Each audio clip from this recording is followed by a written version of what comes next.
Bismillahirrahmanirrahim. Assalamualaikum warahmatullahi wabarakatuh. Sebelumnya izin memperkenalkan diri, saya Muhammad Ramzi Syahdam sebagai moderator.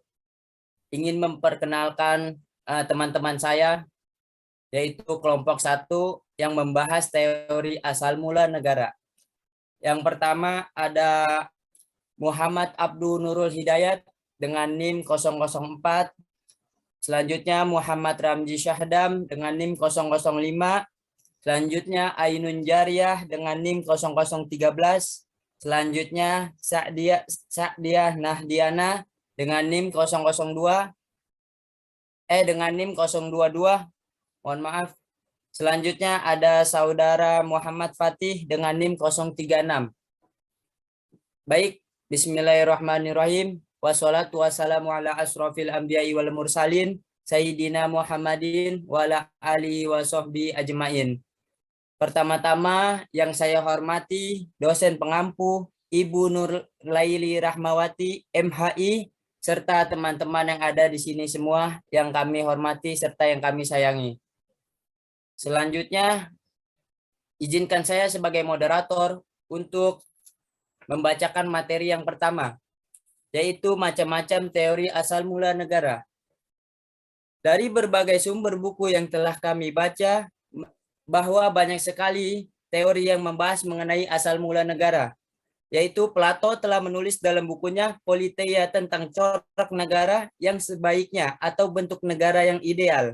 Perlu diterangkan bahwa ilmu negara pada zaman Plato merupakan cangkupan dan seluruh kehidupan yang meliputi polis. Polis ini disebut dengan negara atau kota.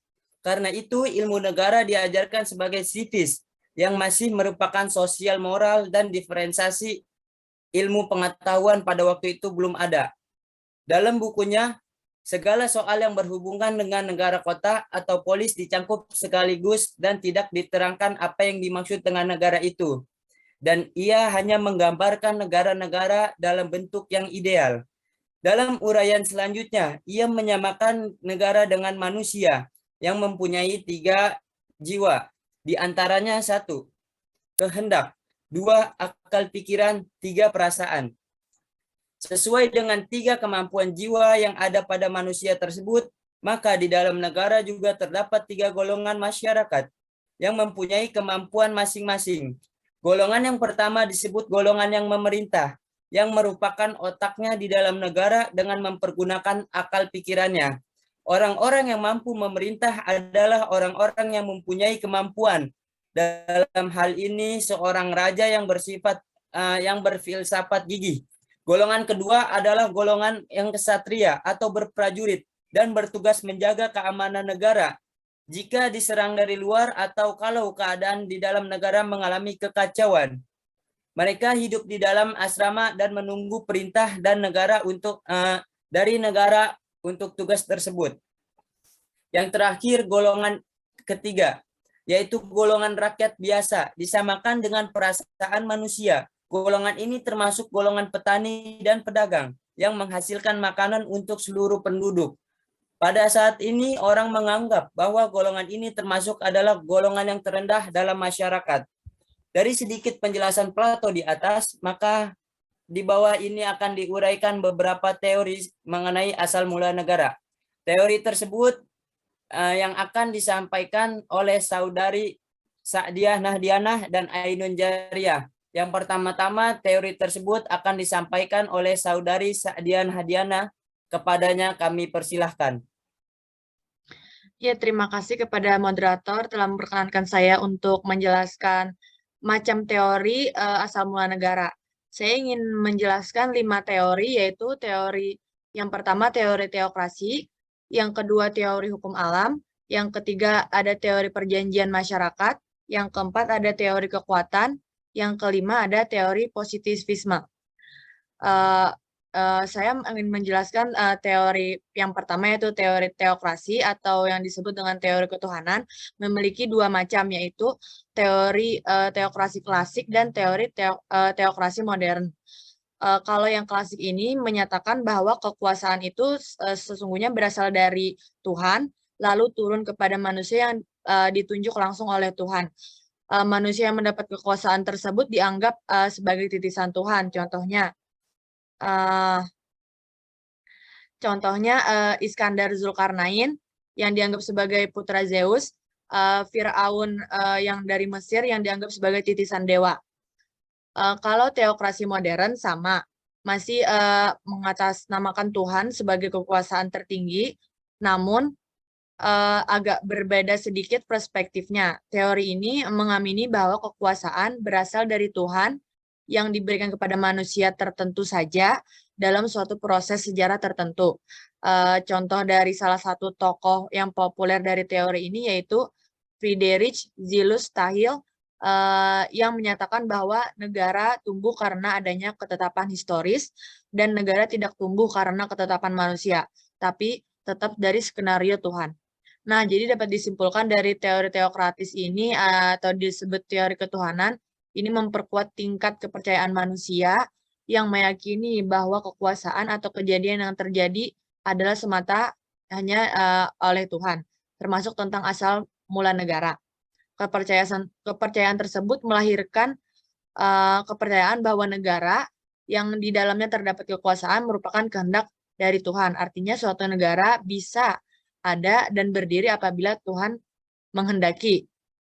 Kepercayaan tersebut kemudian melahirkan kepercayaan tentang manusia-manusia yang dianggap sebagai titisan Tuhan dan mendapat kekuasaan dari Tuhan untuk memerintah di atas kekuasaan negara.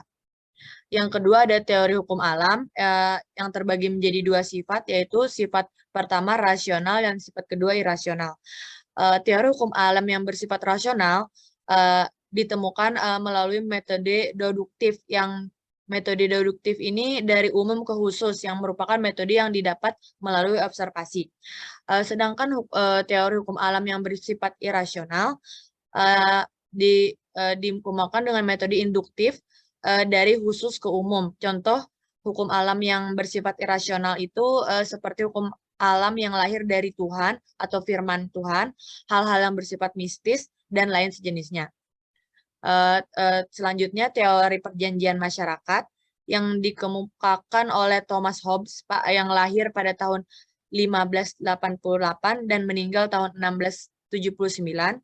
Pernyataan dari Thomas Hobbes ini ialah bahwa yang berlaku pada masa sebelum adanya negara yaitu hukum rimba, di mana pada masa hukum rimba ini terdapat dua prinsip, yaitu pertama, prinsip homini lupus, yang artinya manusia menjadi serigala bagi manusia lainnya.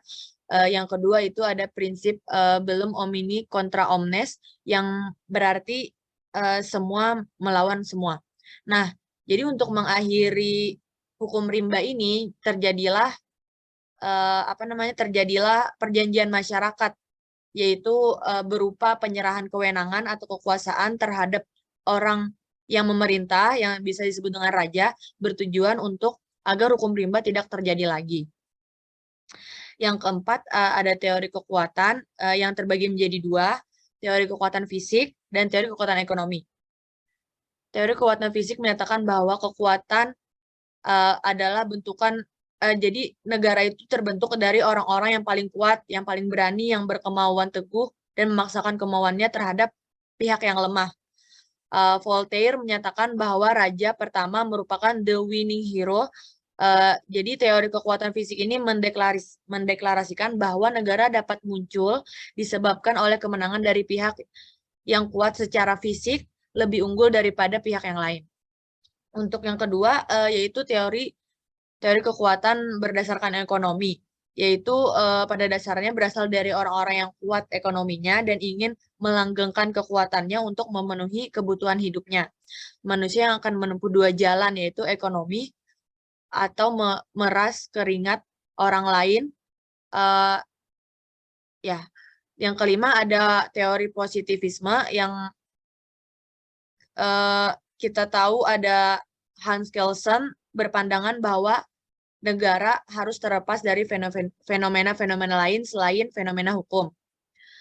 Dalam membuat negara, tertuang dalam konstitusi yang disepakati bersama oleh masyarakat.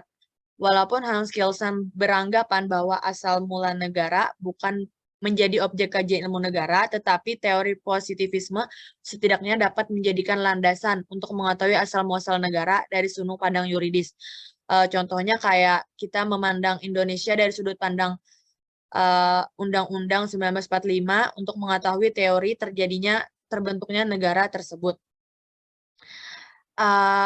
Asal mula negara yang bersifat positisme ini teorinya tidak murni hukum, karena demikian Hans Kelsen pandangan bahwa asal muasal negara bukan kajian ilmu negara, tetapi kajian filsafat hukum, sehingga tidak dapat dibicarakan dalam tataran ilmu negara. Saya cukup sekian dari saya kembalikan kepada moderator.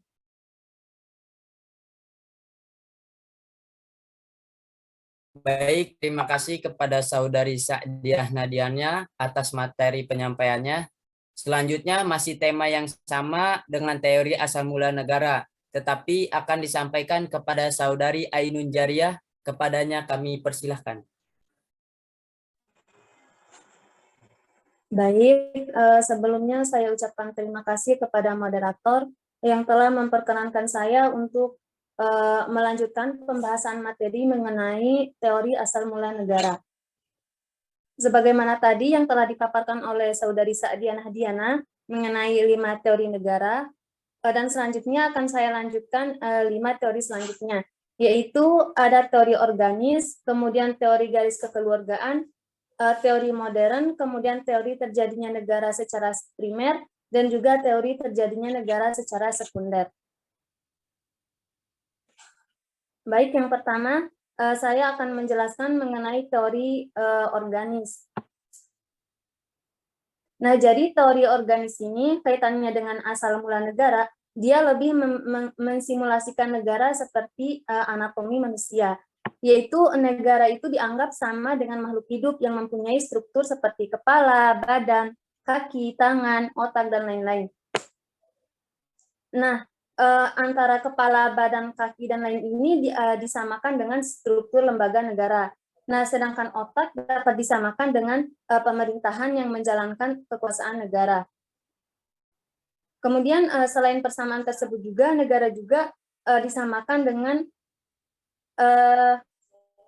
persamaan makhluk hidup yang melakukan tumbuhan dan juga perkembangan. Artinya sebagai makhluk hidup, negara juga mengalami masa kelahiran atau asal mula, kemudian masa tumbuh dan kembang, serta masa kematian atau lenyap dari muka bumi.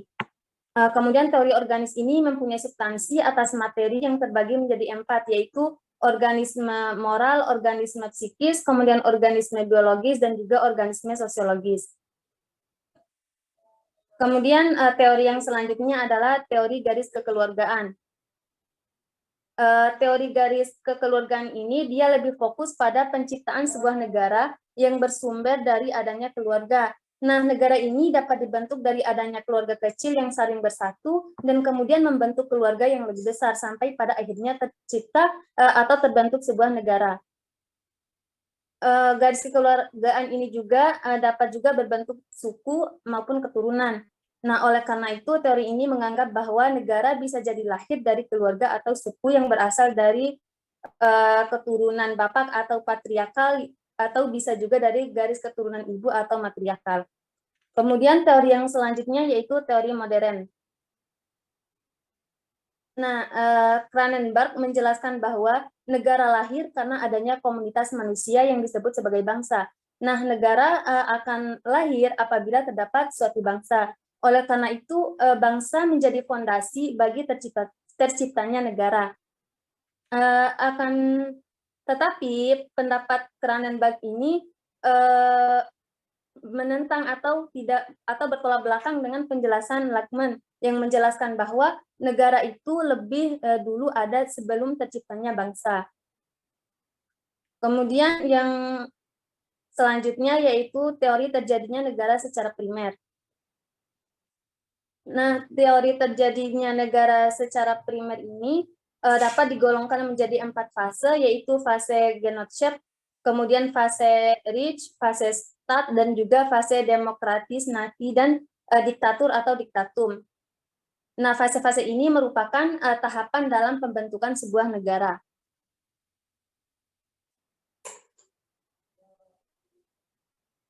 Kemudian teori yang terakhir yaitu ada teori terjadinya negara secara sekunder.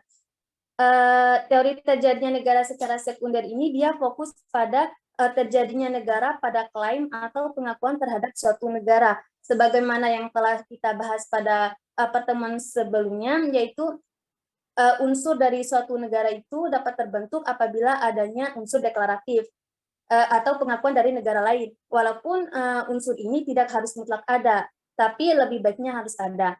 Kemudian adanya pengakuan ini menunjukkan bahwa suatu negara dianggap ada karena dua hal. Nah, yang pertama, sudah ada negara-negara lain yang kemudian mengakui terjadinya negara yang lainnya, dan yang kedua adanya pengakuan dari manusia atau bangsa yang belum memiliki atau menciptakan negara. Kemudian dalam hal ini belum ada negara yang tercipta di dunia. Kemudian pernyataan yang kedua ini dapat menegaskan bahwa teori ini berasumsi bangsa itu lebih dulu ada sebelum berdirinya negara. Pengakuan atau erken yang terdiri atas 3 macam, yaitu pengakuan de facto yang bersifat sementara, seperti yang sudah pernah kita bahas juga sebelumnya mengenai pengakuan de facto, yaitu pengakuan dari negara lain yang bersifat fakta. Kemudian pengakuan de jure atau pengakuan secara yuridis atau hukum. Dan yang ketiga, pengakuan atas pemerintahan de facto. Mungkin sekian materi yang dapat saya sampaikan. Lebih dan kurangnya saya mohon maaf, saya kembalikan kepada moderator.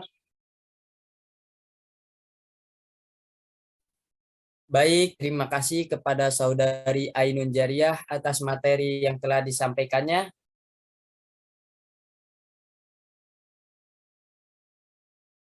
Selanjutnya, yaitu teori menurut pemikir akan disampaikan oleh Saudara Muhammad Abduh Nurul Hidayat. Kepadanya kami persilahkan. Ya, baik.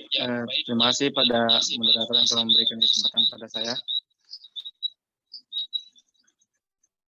Selanjutnya yaitu ada teori asal mula negara menurut pandangan pemikir Barat. Yang pertama yaitu ada Marsilius. Hidup pada tahun 1270 sampai 1340. Dalam bukunya Profesor Pacis atau Sang Pembela, menurut Marsilius terbentuknya negara itu tidaklah semata-mata karena kehendak Tuhan atau kodrat Tuhan, melainkan negara itu terjadi karena adanya perjanjian dari orang-orang yang hidup bersama untuk menyelenggarakan perdamaian. Jadi ajaran Marsilius tentang terjadinya negara telah terlihat dasar-dasar dari perjanjian masyarakat. Dalam perjanjian itu, rakyat menunjuk seseorang yang diserahi untuk memelihara perdamaian. Dan terhadap orang yang ditunjuk, mereka saling menundukkan diri. Inilah yang disebut perjanjian penundukan diri atau factum subjectionis. Dengan factum subjectionis, orang-orang membentuk suatu pemerintahan, tetapi orang-orang dapat mengadakan yang demikian itu karena dorongan atau ilham dari Tuhan. Yang kedua, ada Cronenberg, mengatakan bahwa negara itu pada hakikatnya adalah suatu organisasi kekuasaan yang diciptakan oleh sekelompok manusia yang disebut bangsa. Jadi menurut Cronenberg, terlebih dahulu harus ada sekelompok manusia yang mempunyai kesadaran untuk mendirikan suatu organisasi dengan tujuan untuk memelihara kepentingan dan kelompok tersebut. Maka di sini yang primer artinya yang terpenting dan yang terlebih dahulu harus ada, itu kelompok manusia. Sedangkan negara itu adalah sekunder, artinya adanya itu menyusul kemudian. Dan adanya itu hanya dapat kalau berdasarkan atas suatu kelompok manusia yang disebut bangsa. Yang ketiga yaitu ada John Locke. Ajaran John Locke tentang negara dan hukum ditulis dalam bukunya yang berjudul Two Treatises on Civil Government. John Locke sebagai pemikir teori hukum alam mendasarkan juga teorinya pada keadaan manusia pada alam bebas, menganggap bahwa keadaan alam bebas mendahului adanya negara. Dalam keadaan sudah ada perdamaian, manusia memiliki hak-hak alamiah, yaitu yang pertama hak hidup, hak kemerdekaan, hak milik. Jadi menurut kodratnya, manusia sejak lahir telah mempunyai hak kodrat yang oleh John Locke disebut hak-hak dasar atau hak asasi. Yang keempat yaitu ada Grotius. Menurut Grotius bahwa semua penganut aliran hukum alam mengatakan bahwa terjadinya negara karena diselenggarakan perjanjian. Hal ini disebabkan karena orang itu adalah makhluk sosial, karena itu selalu ada hasrat untuk hidup bermasyarakat. Dan yang penting adalah karena manusia memiliki rasio, jadi bukan adanya dorongan dari Tuhan seperti pendapat Marsilius. Karena itu, Gratius telah memutuskan hubungan antara pemikiran tentang negara dan hukum dengan pandangan teologis. Mungkin demikian dari saya kembalikan. Baik, terima kasih kepada Saudara Muhammad Abdul Nurul Hidayat atas penyampaian materinya. Selanjutnya masuk materi yaitu yang akan dibawakan atau disampaikan oleh Saudara Muhammad Fatih tentang materi teori negara menurut hukum Islam. Kepada Saudara Muhammad Fatih, kami persilahkan. Baik, terima kasih kepada moderator yang telah memberikan saya kesempatan. Sebelumnya, lebih tepatnya saya akan menjelaskan mengenai teori asal mula negara menurut pandangan para pemikir Islam.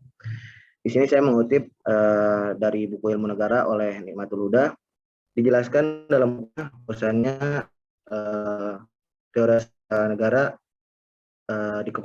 dikemukakan oleh beberapa pemikir Islam. Di antaranya seperti yang tertera pada PowerPoint atau Salindia, yaitu Ibnu Abi Robi, Al-Farabi, Al-Mawardi, dan Imam Al-Ghazali.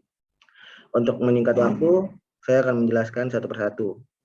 Ibnu Abi Robi berpendapat bahwa manusia tidak mungkin dapat mencukupi kebutuhan alaminya sendiri tanpa bantuan yang lain, sehingga saling memerlukan.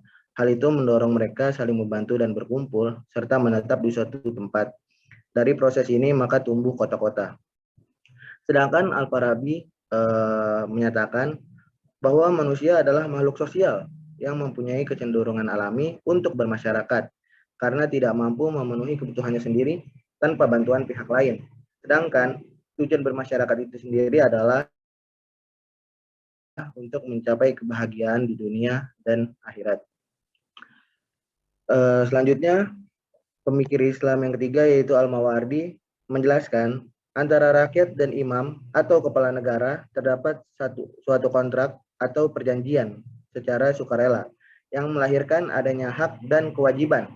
Imam atau kepala negara selain berhak untuk ditaati dan mendapat loyalitas, ia juga mempunyai kewajiban yang harus dipenuhi terhadap rakyatnya. Selanjutnya, pendapat pemikir Islam yang terakhir yaitu Imam Al-Ghazali. Beliau berpendapat bahwa manusia adalah makhluk sosial yang tidak dapat hidup sendirian, yang disebabkan oleh dua faktor, yaitu yang pertama kebutuhan keturunan untuk kelangsungan hidup. Dari keempat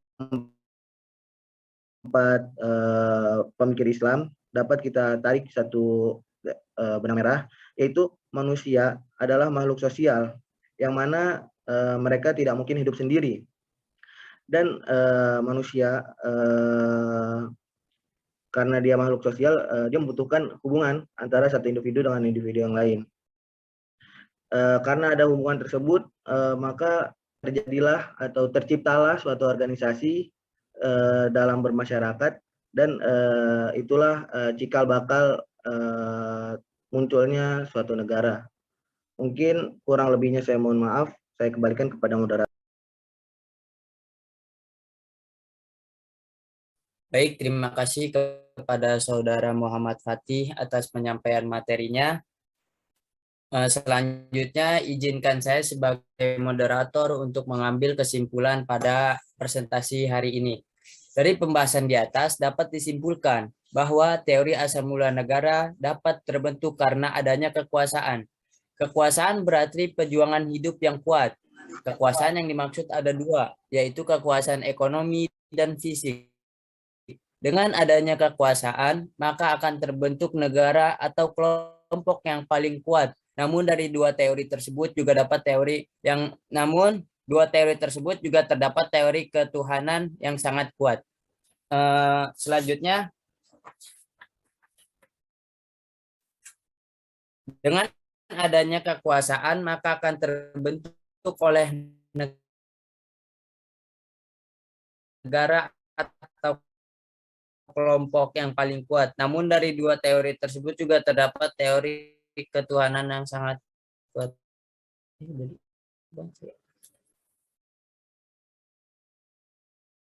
Mohon maaf apabila ada salah-salah kata.